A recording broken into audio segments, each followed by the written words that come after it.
রাতের বেলা এমন কিছু মাখলুক বের হয় যাদেরকে তোমরা দেখো না। দুষ্ট জিন বের হয়। কি বের হয়? জিন জাতি নাই পৃথিবীতে? আল্লাহ পাক সূরা জিন নামে একটা গোটা সূরা নাজিল করেছেন, করেন নাই? হাফেজ আছে না এখানে মানুষ?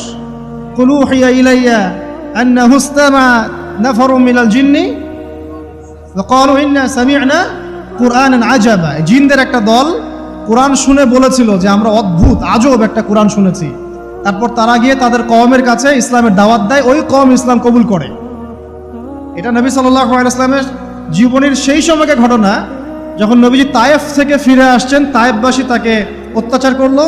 তিনি নাখলা উপত্যকায় এসে নামাজ পড়ছেন, ওই নামাজের কেরাত শুনে জিনরা ইসলাম কবুল করেছে।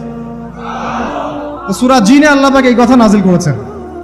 তো আল্লাহ পাক যে বলছেন জিন জাতি আছে, আল্লাহ কি মিথ্যা কথা বলছেন?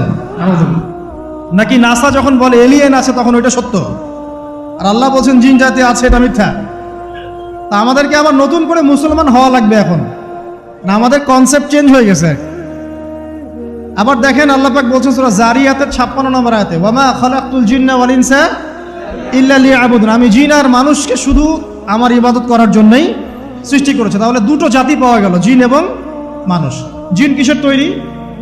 আগুনের তৈরি। মানুষ কিসের তৈরি? কাদামাটি। ফেরেশতা কিসের তৈরি? নূরের তৈরি। তো এই যে সৃষ্টির বৈচিত্র্য, এটা কার সৃষ্টি? তো সেই আল্লাহ পাকের জ্ঞান সবচেয়ে বেশি না আমার জ্ঞান সবচেয়ে বেশি? সে আল্লাহর পক্ষ থেকে যখন কোরআন এবং হাদিস নাজিল হবে, তা আমি অন্ধভাবে মানবো না? নাকি আমি আল্লাহকে চ্যালেঞ্জ করবো ইবলিসের মতো? ইবলিস আল্লাহকে চ্যালেঞ্জ করছে না? খালাকতানি মিন নার ওয়া খালাকতাহু মিন তিন। আমি কেন আদমকে সিজদা করতে যাব? আমি কেন আদমকে সিজদা করতে যাব? আপনি আদমকে সৃষ্টি করেছেন মাটি দিয়ে, আমাকে সৃষ্টি করেছেন আগুন দিয়ে। তাহলে আমি আদমের চাইতে সুপিরিয়র, আমি আদমের চাইতে সেরা, আমি কেন ওকে সিজদা করতে যাব? তো ইবলিস আল্লাহকে চ্যালেঞ্জ করলো না? এখন আমরা যারা আল্লাহকে চ্যালেঞ্জ করছি, এখন এই বিশ্বে যারা আল্লাহকে চ্যালেঞ্জ করছে, কোরআনকে চ্যালেঞ্জ করছে, হাদিসকে চ্যালেঞ্জ করছে, এরা কি আল্লাহর অনুগত বান্দা না ইবলিসের এজেন্ট? এরা এই চ্যালেঞ্জিং ফিলোসফিটা পেল কোথা থেকে? ওই ইবলিস থেকে। ইবলিস থেকে এই ফিলোসফি এসেছে। আর ইবলিস তো এখনো মরে যায় নাই, মরে গেছে, বরং সে এখন প্রবীণ বয়স্ক হয়ে গেছে। তার অভিজ্ঞতা এখন অনেক বেশি। তার অভিজ্ঞতা কি বেশি? দেখবেন ইবলিস সবার আগে আদম সন্তানের গা থেকে কাপড় খুলে ফেলেছিল, জানেন? আপনাকে দেখাচ্ছি, সূরা আরাফ পড়েন। সূরা আরাফের মধ্যে আল্লাহ পাক বলছেন, ইয়া বানি আদম, হে আদম সন্তান, লা ইয়াফতিনান্নাকুমুশ শাইতান, হে আদমের সন্তানরা তোমরা শুনে রাখো, শয়তান ইবলিস যেন তোমাদেরকে ফিতনায় ফেলতে না পারে। কে বলছেন? আল্লাহ। কিরকম ফিতনা? ইয়ানজিউ আনহুমা লিবাসাহুমা, যে ইবলিস তোমাদের বাবা মায়ের গা থেকে কাপড় খুলে ফেলেছিল। ইয়া বানি আদম লা ইয়াফতিনান্নাকুমুশ শাইতান কামা আখরাজা আবাওয়াইকুম মিনাল জান্নাহ ইয়ানজিউ আনহুমা লিবাসাহুমা। আল্লাহ পাক বলছেন, হে আদমের সন্তানরা তোমরা সতর্ক থেকো, ইবলিস যেন তোমাদেরকে ফিতনায় ফেলতে না পারে, যেমন করে সে তোমাদের বাবা এবং মাকে জান্নাত থেকে বের করে দিয়েছিল এবং তাদের গায়ের কাপড় খুলে ফেলেছে। কখন কাপড় খুলে গেছে জানেন? যখন ওই যে গাছের কাছে তারা চলে গেলেন, ওই যে এই গাছের কাছে যেও না, ওয়ালা তাকরাবা হাদিহিশ শাজারা, তোমরা এই গাছের কাছে যেও না। যখনই তারা গাছের কাছে গেলেন, ফল খেলেন, সাথে সাথে গায়ের কাপড় খুলে পড়ে গেছে। এর আগ পর্যন্ত দুজন জানতেন না কার লজ্জাস্থান কেমন। এই ঘটনার পর একে অপরের লজ্জাস্থান উন্মুক্ত হয়ে যায়।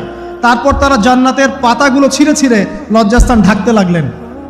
তাহলে ইবলিস আমাদের পিতামাতাকে প্রতারিত করে ধোকায় ফেলে গা থেকে কাপড় খুলে ফেলেছে না? কথা কি বুঝতে পারছেন? এটাই আল্লাহ পাক বলছেন, তোমাদের কাপড় যেন তারা খুলতে না পারে, তোমাদেরকে যেন হে আদম সন্তান ইবলিস ফিতনায় ফেলতে না পারে। তাহলে এখন আপনি বলেন, এই বিংশ শতাব্দীতে এসে, একবিংশ শতাব্দীতে এসে যারা মুসলিমদের গা থেকে কাপড় খুলে ফেলতে চায়, এরা কার এজেন্ট? এরা কার এজেন্ডা বাস্তবায়ন করছে? প্রমাণ হিসেবে কি আমি নিজের মন করা কথা বললাম, না কোরআন থেকে দলিল দিলাম?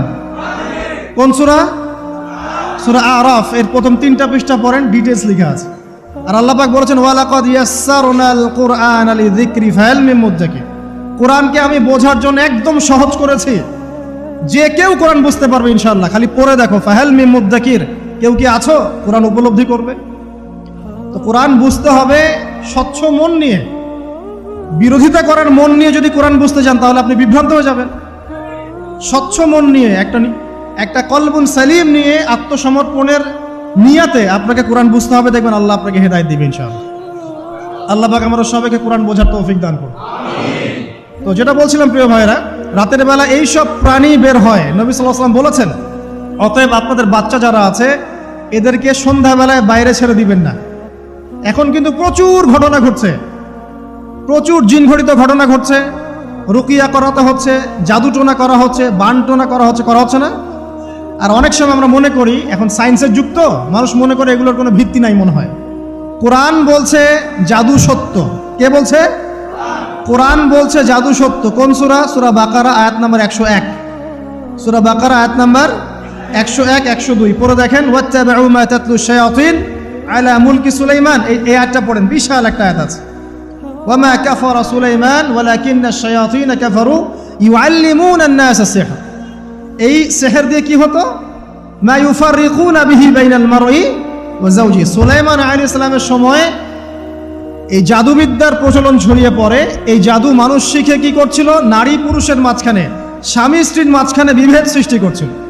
এখন দেখেন না, পরিবারের স্বামী স্ত্রীর বন্ধন ভেঙে যায় না? খুব ভালো সম্পর্ক, হঠাৎ করে সম্পর্ক খারাপ, কেউ কাউকে দেখতে পারে না, এমন হচ্ছে না?